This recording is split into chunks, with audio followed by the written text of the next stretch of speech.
Just to start with that one. Sure. I consider myself a Christian. Yeah. And I think I will die a Christian. Okay. And That's I one will, is cleared off. Right. Yeah. Now, but unfortunately, I'm not a churchian. Okay. That we call church. Yeah. Those are the greatest deception. Because why?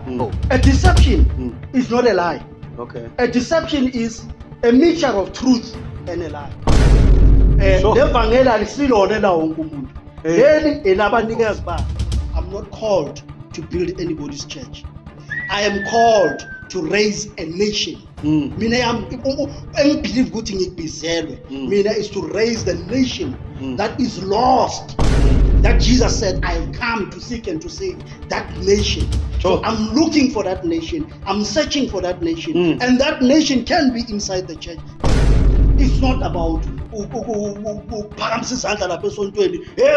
hallelujah, hallelujah. Yeah. We're saying we have worshipped God. Yeah. Worship goes beyond all of that. Worship is about change. Worship is about transformation. Worship to God, it's broad, man. It's broad. Okay. We have to do things to prove that we worship God. There are things that we need to do, not just and all of that, and drums and all. Once they can wake up, I tell you, the devil knows. Once these guys can wake up and stop playing the game, the devil knows what to pay.